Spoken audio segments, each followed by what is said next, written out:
Nobody had said my name all week. I said it out loud in the dark. "Nakagawa Toru, get up."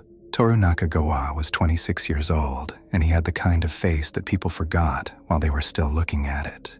This was nobody's fault. He simply did not take up very much room. He spoke quietly, stood a little to the side in every photograph, and could leave a room without anyone noticing. At school, his teachers had called on him last. At the warehouse job he had held for 2 years before this one, 3 separate people had asked him his name during the second year. He lived alone on the upper floor of a narrow building in Adachi, in a room with a sink in it and a window that looked at another window. Below him there was a coin laundry that ran until midnight. Through the floor he could hear the drums turning, one of them with a bad bearing, so that every few seconds there was a small knock in the rhythm. He had stopped hearing it within a month of moving in. There was one thing in that room worth any money at all, and it hung on the back of the door inside a garment bag, and it was not his coat. It had taken him 11 months to pay for. He had eaten badly for most of that year. He had not replaced his phone when the screen cracked, and he had told his mother on the telephone that things were going well. He did have a plan, at least, and he was following it. The workshop was in Nippori, up 2 flights above a fabric shop, and it was run by a woman called Mrs. Fujita, who made things for small theater companies and did not laugh when he came in with printouts. There were 4 fittings, 310,000 yen, paid in 8 installments, the last of them in cash in an envelope he had folded twice on the train. When he put it on for the first time in her back room, with the mirror in front of him and the bare bulb overhead, he could not speak for a moment. Mrs. Fujita turned away and began sorting through a box of buttons on the table. The coat belonged to Kuroha. Kuroha was the man in a series called Kuroha, which had run for 26 episodes some years before and had not done well. It had been moved twice in the schedule, then moved to a slot after midnight, and then it had stopped. The studio folded before the second series, and the staff who were left went to other studios, and the property went nowhere at all. There were forum threads about it that Toru had read every word of, right down to the ones that trailed off, with nobody replying. Kuroha wore a long, dark coat with a high collar and a single silver clasp at the throat and a black glove on his right hand and nothing on his left. He carried no weapon. He wore no mask. He had one power, and it was this. Whatever he touched with his right hand stopped entirely for a while. Not people only. Anything. A car, a falling beam, a thrown knife. He took the glove off before he used it. That was the whole show, really. 26 episodes of a quiet man walking towards somebody at an unhurried pace, pulling a glove off one finger at a time because he did not need to run. He would arrive. He always arrived. Toru made his living wearing that coat. The agency was called Hoshimi Casting, and it operated out of 2 rooms above a dry cleaner's in Kitasenju, and it sent him birthday parties, mostly. Also, the openings of shops, and once a promotional day at a home improvement center where he stood beside a display of garden hose for 4 hours. The rate was 8,000 yen, a party, and after transport it was nearer 6.5, and there were weeks with 4 and weeks with none. The children did not know who he was. He never said that out loud, not even in the threads. Kuroha had never been popular enough for a 7-year-old in Tokyo to have heard of him, and the agency did not advertise him by name. The listing on their site said, hero character, black costume, adult male. The parents booked a hero, and Toru turned up. But it worked anyway. He would come round the corner of a hallway with the coat moving properly behind him. He had practiced the walk in the corridor of his own building at night, in stocking feet, so the neighbors would not hear. Then there would be a sound out of the children that he could not have described to anybody. For about 90 seconds, in a stranger's living room, he was somebody that people were glad to see.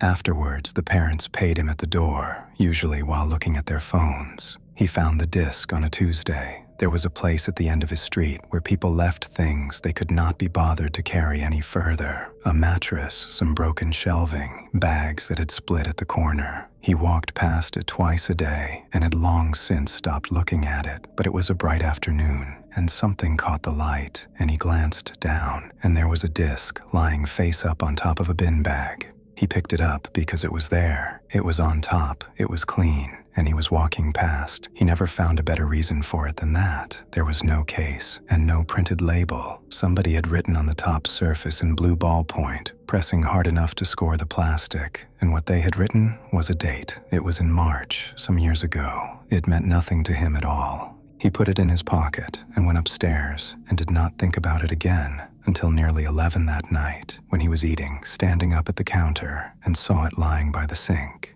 His laptop took a long moment to recognize it. The drive turned over twice and the fan came up. Then a menu appeared with no artwork on it of any kind, a black field and a column of plain white text, the sort of thing a person makes at home. The first line read, 27. Toru stopped chewing. Kuroha had 26 episodes. He knew this the way he knew his own address. 26, and then nothing. And there had been no film, and no continuation, and no announcement. Only a page on the studio's site that had gone dead and stayed dead. The column continued. 28, 29, 30, 31, 32, 33. He put the plate down without looking at where he was putting it. He stood there for a while, then he laughed once, out loud in his kitchen. He was already thinking about how he might describe it to people, and how it would sound exactly like something he had made up, and then he did something that nobody asked him to do, and that nobody would ever know about. He took the garment bag down off the back of the door. He told himself it was silly while he was doing it. He even said so out loud, although there was nobody there. Then he put on the coat and the glove, fastened the coat at the throat, sat on the edge of the bed with the laptop on the box he used as a table, and clicked on 27. There was no title card and no music. The picture was poor, softened and smeared the way things get when they have been copied from a copy, but the rooms were drawn the way that studio drew rooms, with too much shadow in the corners, and the faint hiss under the sound was right. The episode was quiet. Kuroha came back to a place he had been before and stood in a doorway and did not go in. A woman inside knew that he was there and did not turn round. Nothing was explained.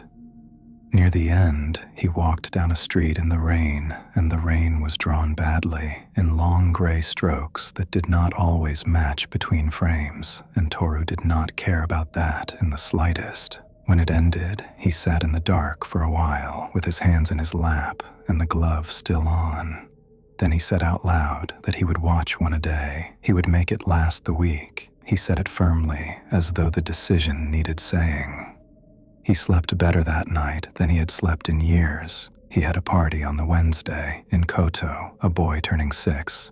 It went well. The grandmother filmed the entire hour on a tablet held out at arm's length. One of the smaller children cried at the coat and then followed him about for the rest of the afternoon, standing on his foot twice. Near the end, the birthday boy took hold of the glove and tried to pull it off. Toru let him and made a business of it, and the room went up.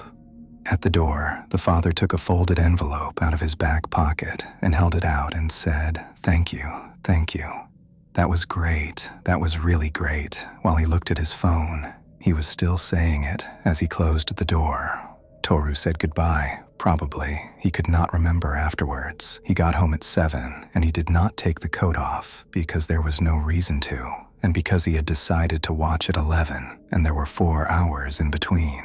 Episode 28 was better than 27. The first 10 minutes were nothing much. Kuroha sat on the upper level of a car park and watched the street below and spoke to nobody, which was the show doing what the show always did. They kept the money for the back half. Then a door banged somewhere underneath him, and he stood up, and as he stood, he gathered the skirt of the coat in his left hand. Toru came forward on the bed. He had done that in all 26 episodes, and nobody had ever mentioned it in any thread Toru had read. Whoever had made these knew the show properly.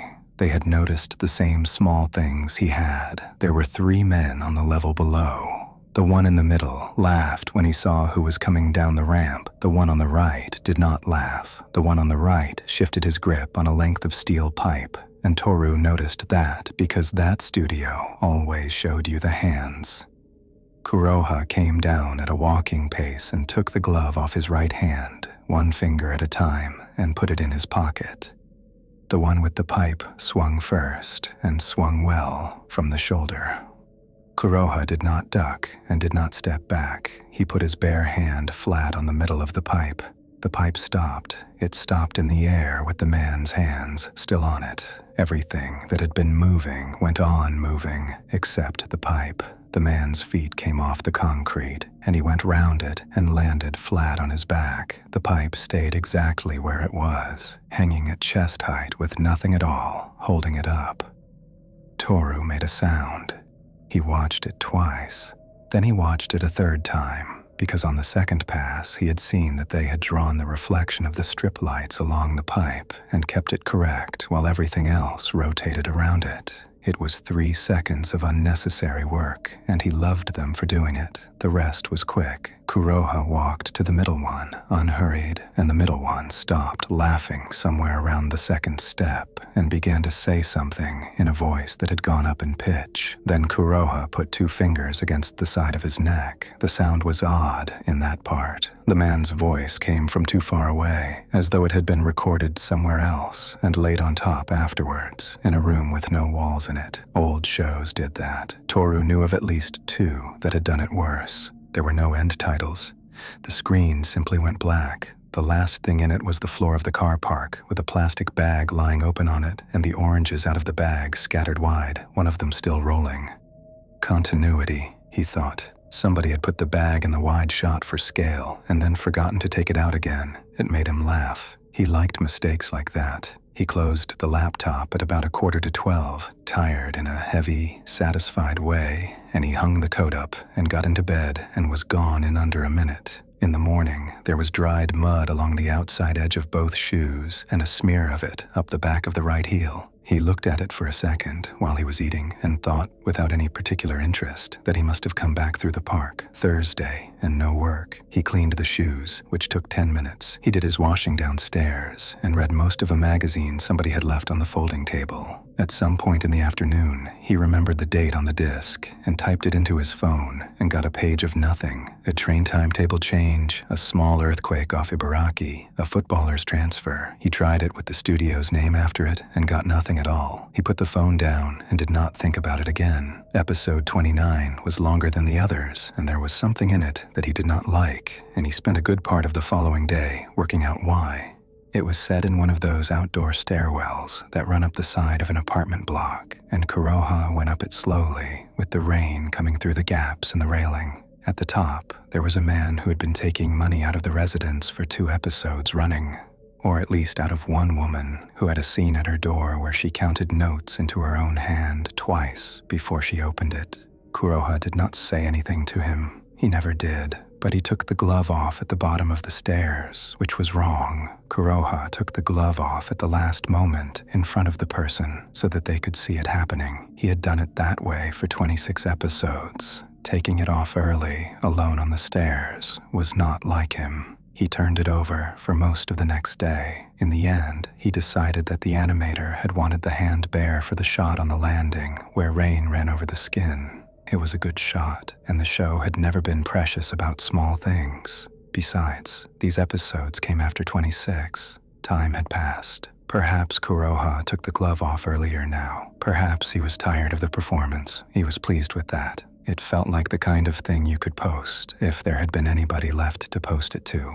The end of the episode was very dark and hard to read. He turned the brightness up, and it did not help much. There was a bicycle on its side at the foot of the stairwell, with the front wheel still going around. Off to the left, something on the concrete was giving out light, small, rectangular, and pale. He took it for a puddle, catching a lamp, until it went out by itself, and in the corner, at the back, where the stairwell went under the building, there was a shape. He noticed it because it had no line round it. Everything in Kuroha had a line round it. The studio had been known for that in a small way. Hard black outlines on everything down to the cups. This had none. It was simply a piece of the dark that was a different dark, tall, standing where the wall should have been. And when the picture moved, it moved a little late. He sat forward and looked at it for a moment. Then he decided it was the copy. The whole disc was soft. There were blocks in the shadows all the way through, and this was a big block, that was all. The fact that it happened to be roughly the height of a man was the sort of thing that makes people see faces in curtains. The picture held on the bicycle wheel for a while after that, longer than it needed to. He woke on Friday at 11:10 in the morning, which was very late for him, and the coat was over the back of the chair and not in its bag, and it was damp, not wet, damp along the hem and up the front, and it smelled of the canal. The damp was what annoyed him. Mrs. Fujita had warned him about the wool. He spread the coat properly on the rail by the window and then stood in the shower for a long time with his forehead against the tiles, telling himself that he had to stop falling asleep in it. He could not afford to ruin it. In the right-hand pocket, there was a key on a red plastic tag.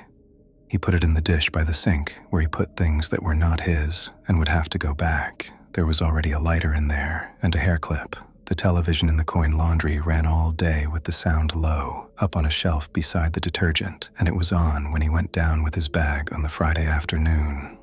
A man had been found in the early hours near the canal in Adachi, about 15 minutes walk from where Toru was standing. They gave his name, Hinoriyosuke, 44, and he had worked for a parts supplier in Kawaguchi for 19 years, and there was a photograph of him at a table with a paper cup in his hand, smiling at somebody out of frame. Colleagues described him as quiet and reliable. He had 2 daughters. The elder one was starting university in the spring. Police did not believe it was an accident. Toru read the whole of it, standing there with the bag against his hip. Then the item finished and the weather came on. He loaded the machine, put in the coins, and went back upstairs, thinking that he really ought to stop taking the short way home from the station. It was not worth the 6 minutes. Episode 30 was the walking one. Nothing much occurred in it, and he did not mind. Kuroha went through a covered shopping street with all the shutters down, along a road beside a river, and up onto a footbridge over a wide junction. He stood there for a long time, with the traffic going underneath, and did not find whatever it was he had come out for. Then he came down the other side and walked again. The backgrounds in that stretch were better than the show usually managed, and about 11 minutes in, Toru sat forward and grinned. The junction under the footbridge was the 1-2 stations north of him. It was not merely similar. The petrol station on the corner had the same roof that came out too far, and the pedestrian barrier had the gap where a pole had been removed and never replaced. They must have gone and photographed it. Half the studios did that. You could spend an afternoon finding the real corners and things. He was delighted to see somewhere he knew inside the show, even if it was only a junction. Nothing happened at the end. Kuroha went down some steps, and the picture went black on him halfway down, mid-stride, as though somebody had simply stopped watching. He woke on Saturday morning on top of the covers, in the coat, with the laptop hot against his leg and the menu back up, and his mouth completely dry. He was exhausted, not tired exactly. He felt emptied out, the way he did after a full weekend of parties, and the fronts of both thighs ached. His shoes were soaked through. A gray line of dried salt ran across each toe, and when he picked them up, a small amount of water came out of the left one. Then he saw the coat. There was a clean tear in the back of the hem, 4 or 5 centimeters long, the sort of tear you get from catching cloth on a fence. He knelt on the floor and held the 2 edges of it together and turned it towards the window to see it better. He did not think about where the tear had come from. He thought about what Mrs. Fujita would say, whether she would have the same cloth left and what she would charge. He thought about whether he could get it done before the Ibaraki job, or whether he would have to stand there all day with a tear in the back of his working coat. Any parent might see it and think quite reasonably that this was not a professional operation. He worked out that he could pin it.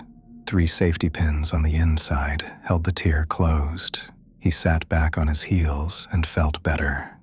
Then he went and got the timetable up for Ibaraki because it was a long way and he had to leave at 9. The opening was a discount shop on a road outside Tsuchiura with a car park bigger than the shop. He stood on a rubber mat by the doors for 3 hours. A girl in a company polo shirt handed out packets of tissues on the other side of the entrance, and the manager came out twice to ask him to move a little to the left. Nobody asked who he was. 2 boys had their photograph taken with him. One woman said to her husband, not quietly, that they used to get proper characters. He got back to Adachi at 9 and ate on the train. By 10:30, he was in the coat with the pins still in the hem, sitting with his back against the wall and the laptop on the box. Episode 31 was the best of them, and he knew it at the time. It was 22 minutes, and Kuroha was in almost all of it, and it happened nearly entirely in one room, which the show had never done. A man sat with his back against a wall and could not get up.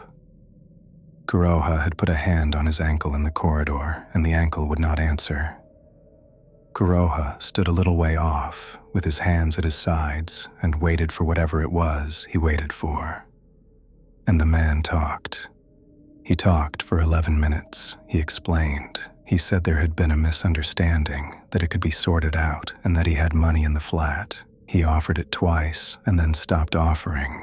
He said his sister was ill, and that he took her to the appointments. At one point, he said he had to be at work at 6. Toru had never heard anything like it in that show. He said out loud that this was it, this was the one, and put both hands on top of his head, the way he did when a match went to a 5th set. Kuroha just stood there. Anyone else would have answered the man, even if it was only one word. Kuroha gave him nothing.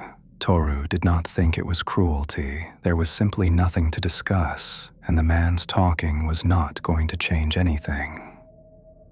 This was why Toru had kept defending the show for 9 years. It was also, probably, why nobody else had watched it. He watched the last 3 minutes twice, and on the second pass, he saw the thing in the corner. It was in 2 of the wide shots from near the ceiling. Something tall stood in the angle of the room by the window. It had no outline, and the dark of it did not quite match the rest of the room. In the second shot, it was closer to the window. He went back and looked at it 4 times. He turned the brightness right up and put his face close to the screen. The more he looked at it, the less he could hold it, the way you cannot hold a thing at the edge of your eye. It was there, and then it was a block in the compression, and then it was there again. He felt uneasy for perhaps a minute. By the time he closed the laptop, the feeling had mostly gone. Then he decided that the disc was rotting. He had seen it before with old copies. You get a bad sector, and the encoder guesses, and it fills the shadows with something. And once you have seen a shape in it, you go on seeing it. He wondered whether he should copy the whole thing onto the laptop before it got worse, and then he wondered whether that would even work, and then he was very tired, and he did not do it. The second one was on the news that night, a woman in Sumida this time. The presenter said that police had noted similarities with the case earlier in the week and did not go any further than that. They showed the outside of a building with tape across the entrance, and a man in a suit talking with his hand over the microphone. Toru watched it with his dinner on his knees, and it lasted about as long as it took to eat, and then the weather came on. His right knuckles were skinned when he woke on Sunday, and he did not remember doing it. Sunday, Katsushika, a girl turning 8, in a ground floor flat with the furniture pushed back against the walls. There was a boy of about 5 who stood in front of him for a long time without joining in with any of it. Toru crouched down. He had learned that you crouch down. The boy looked at him and said, "You're not him." Toru laughed in the voice, which was lower than his own and slower. The boy did not laugh. He said, "He doesn't smile." The mother came over and moved him along and apologized twice, and it was fine. It was nothing at all. Children said things. But it stayed with him afterwards, and somewhere around Kyoto on the way home, he found himself thinking that the boy could not possibly have known that.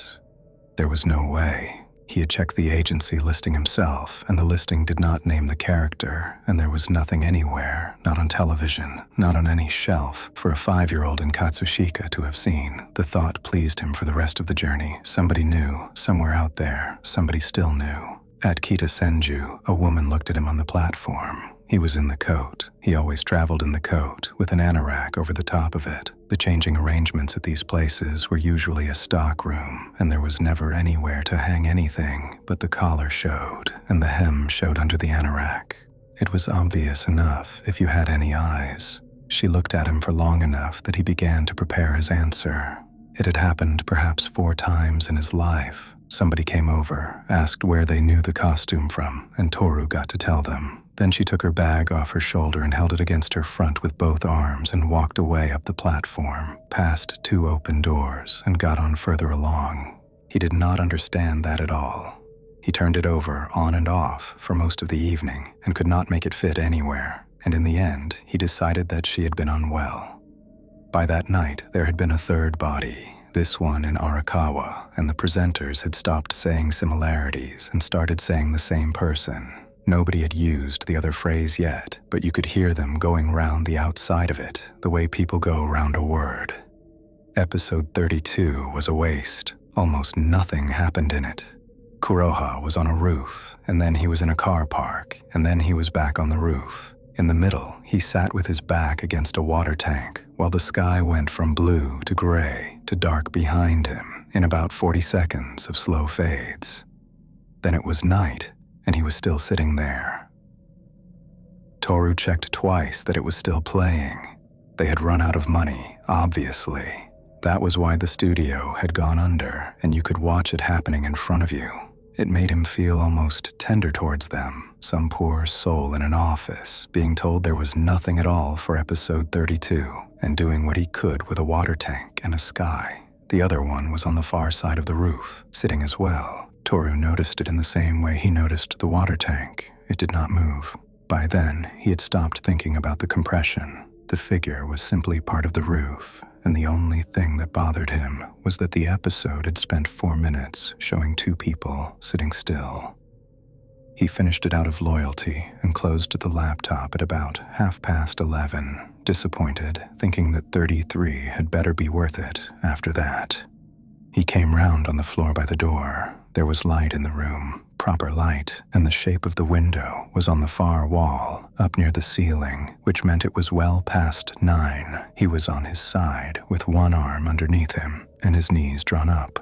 The boards had made a pattern in his cheek that he could feel with his tongue from the inside. He got up in stages. His mouth was completely dry. He drank 3 glasses of water at the sink without stopping, then stood with both hands on the edge and his head down for a while. The room was tidy. The plate from the night before had been washed and put in the rack. The laptop was closed and squared up on the box. His shoes stood together by the door, with the toes pointing out, which he never did. There was no mud or water on them. Somebody seemed to have wiped them. The phone said Monday, and it said 11:20. It also said that he had 4 hours and 10 minutes of screen time in the last 24 hours. That was not possible. He looked at it for a moment, then put it down. He did not panic. He did not try to count backwards through the night. He felt heavy and slow, but also rested. Better than rested, in fact. Some tension he had carried for so long that he no longer noticed it seemed to have gone. He lost most of that day and did not mind. He sat on the edge of the bed with his hands between his knees. At some point, it was 2 o'clock, then after 4, and the light on the far wall had gone from white to yellow. The drums were turning downstairs. Then he noticed the coat. He had it on.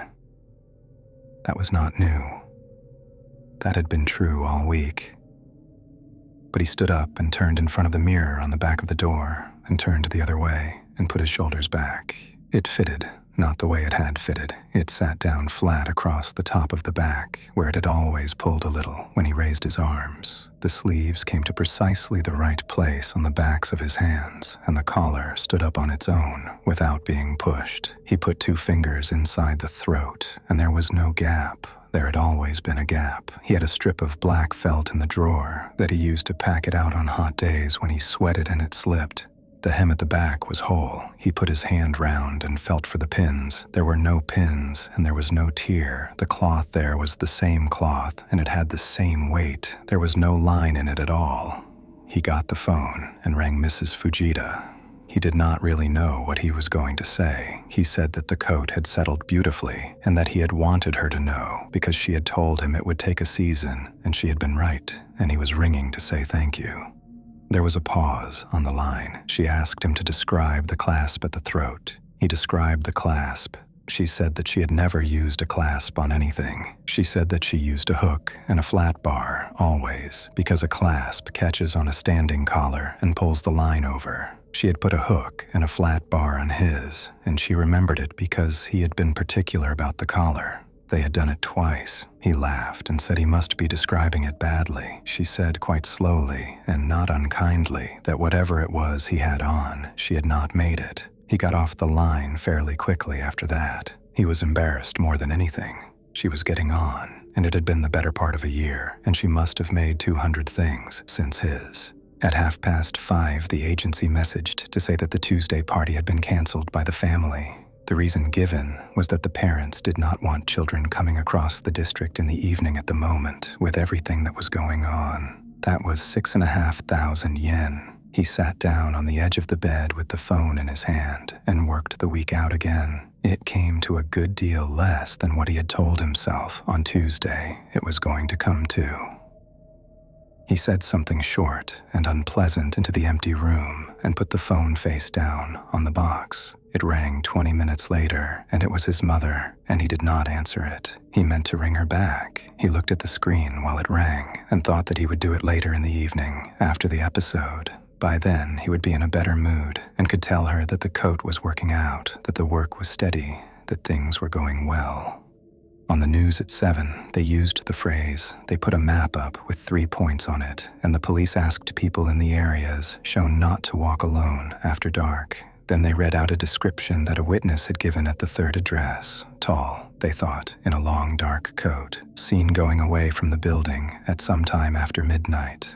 Toru heard that from the sink with the tap running, and he thought nothing whatever about it. His coat was work. It hung on the back of the door in a bag, and it had a receipt. He put it on at 11, the way he had every night that week, and he did the clasp, and he pulled the glove onto his right hand and worked it down between the fingers. Then he sat on the edge of the bed with the laptop on the box and clicked on 33. The episode began in the middle of a street he did not recognize at night, and there was no music at all, which he noticed because there had always been music. The thing was already there. It was not drawn like anything else in the show. It had no line round it anywhere. It was tall, taller than it should have been for the doorways behind it. It was made of the same dark as the space it stood in. The only way to know where it was by what it stopped you seeing, and when it moved, the dark came with it a little late. The way a shadow arrives late on a bad copy. It made no sound. There was no sound anywhere in that street. Kuroha walked towards it. Of course he did.